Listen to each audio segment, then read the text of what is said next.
Hello everyone, welcome back to my channel Ankita Law Center. Like in the last video, हमने ये देखा that how paper 1 में questions आते हैं from the topic higher education. तो ये सेकेंड वीडियो है एंड इन दिस वीडियो मैं आपको 2020 नेशनल एजुकेशन पॉलिसी के बारे में बताने वाली हूँ, जो कि आपको पता है बहुत हाइप में थी. यहाँ से क्वेश्चंस डेफिनेटली आएंगे. इन द लास्ट लेक्चर हमने ये देखा कि पोस्ट इंडिपेंडेंस 1947 से लेकर अब तक कैसे कैसे एजुकेशन में हमने रिवोल्यूशन देखा, चेंजेस देखे. नाउ 2020 की जो पॉलिसी है that is the present policy and this is the one जो कि हम आने वाले टाइम में we will be covering it. तो उसके क्या इंपॉर्टेंट अचीवमेंट्स रहे हैं, क्या रिकमेंडेशंस रही हैं, that we will be discussing in the entire lecture. So before starting की जो की पॉइंट्स हैं आपके नेशनल एजुकेशन पॉलिसी के, you should know the difference between the old policy जो कि हम फुलफिल कर रहे थे and the present policy. So point wise we'll be dealing. First point, in the old education system there was a system 10 plus 2, right? 10 class and then 2, 11th and 12th. 10 plus 2 में भी जो 10 है आपका 5 plus 3 plus 2 था. So now the present system is 5 plus 3 plus 3 plus 4. So ये 10 plus 2 का system अब जो बन गया है वो 5 plus 3 plus 3 plus 4 बन गया है.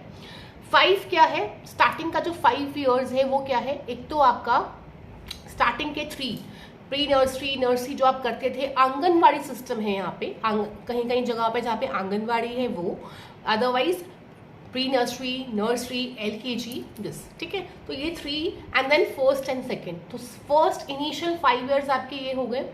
Then third, first and second covered here, then 3 and then 4, right. तो first 5 LKG, UKG and then your prep जो भी आपका आंगनवाड़ी, फर्स्ट 3 इयर्स. उसके बाद 2 इज फर्स्ट एंड सेकेंड, ये आपके 5 में कवर हुए.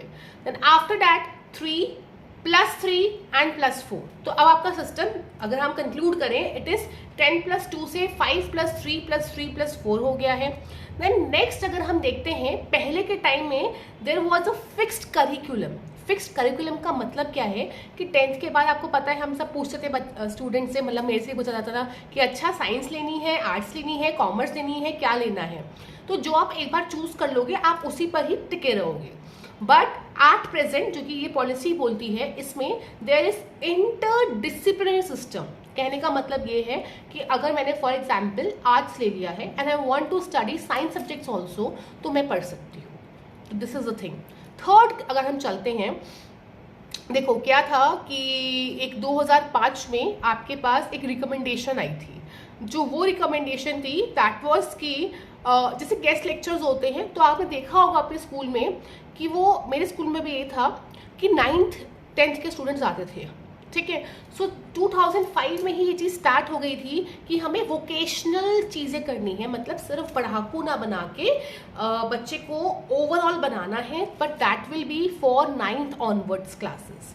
तो ये आपका 2005 से स्टार्ट हो गया था. Now 2020 policy says that it should start from 6th standard as well. So fourth point, पहले क्या था, 1 टाइम बोर्ड एग्जाम था, बट एट प्रेजेंट आपको पता है, ये चीज तो सबको पता है कि if you want you can give another board exam just to improve yourself. Then पहले आपको रीजनल, आपको पंजाबी में, बंगाली में, उर्दू में पढ़ना है कि नहीं पढ़ना, that was your choice. But the present policy says कि टिल 5th क्लास आपका जो मदर टंग है, जो रीजनल लैंग्वेज है, that should be mandatory. Just a second, let me camera this thing, 1 minute. Okay, so sorry. Yeah, so after that if we move, अगर इसके बाद हम देखते हैं, नाउ मैं आपको कुछ इंपॉर्टेंट पॉइंट्स बताऊंगी 1 by 1 इस पॉलिसी के. देखो इस पॉलिसी ने क्या किया, इस पॉलिसी ने बोला कि हमें GER एक होती है, ग्रॉस एनरोलमेंट रेशियो की, मतलब जितने हमारे पास स्टूडेंट्स हैं अवेलेबल उनमें से कितने स्कूल में एनरोल होते हैं. सो दिस सेट कि हमें एजुकेशन सिस्टम में 100% स्टूडेंट्स का एनरोलमेंट करना है 2030 तक. ठीक है। एंड वेरास अगर हम हायर एजुकेशन की तरफ चलते हैं 11th 12th एंड उसके बाद, तो उसमें बहुत कम है एनरोलमेंट। जैसे जैसे 5th क्लास तक तो फिर भी पढ़ लेते हैं, उसके बाद जैसे जैसे पॉवर्टी एंड ऑल सब हिट करता है, सब अपना स्कूल से निकलना शुरू कर देते हैं। तो हायर एजुकेशन के लिए बोला गया कि हमें 50% जो है एनरोलमेंट चाहिए है बाय व्हाट 2035। तो आपको ये डेट्स लर्न करनी है। 2030 तक 100% in education system, but higher में 2035 तक 50%। ओके, हायर एजुकेशन में सीट्स कम है तो हमें 3.5 करोड़ सीट्स उसमें भी ऐड करनी है, ठीक। देन वोकेशनल एजुकेशन मैंने आपको बता दिया that it has to be there. Regional language point we have done. Then this system is a flexible system. Flexible system से मतलब क्या है, मैंने आपको बताया अगर आपने आर्ट्स लिया है तो आप साइंस एंड ऑल ये सब भी कर सकते हो, ऐसा नहीं है, ठीक। उसके बाद there is a system, it is इसी के अंदर ये है ABC academic bank of credits, ठीक है। तो ये आपसे पूछ सकते हैं एग्जाम में कि what is the full form of ABC academic bank of credits, और ये आप 7 साल तक यूज कर सकते हो। कहने का मतलब ये है अगर आपने आर्ट्स कर लिया तो उसका आपको चेंज करना है तो आप ये चीज अपने अकाउंट बुक में ऐड कर रहे हो कि मैं कब क्या कर रहा हूँ, and then you can utilize it till 7 years कभी भी। ओके, then one more thing is there, NRF, that is your National Research Foundation। देखो रिसर्च में ना हम लोग थोड़ा सा पीछे हैं, ठीक है, थोड़ा सा पीछे हैं। एंड इंडिया का GDP का ओनली 0.69% हम रिसर्च पे लगाते हैं। दैट इज वाई इसको इंट्रोड्यूस किया गया नेशनल रिसर्च फाउंडेशन को, एंड बोला गया कि हम इन द नेक्स्ट 5 years में 2020 में रिकमेंडेशन आई है तो 2025 तक हमें 10,000 करोड़ इसमें और पैसा लगाना है, ठीक है।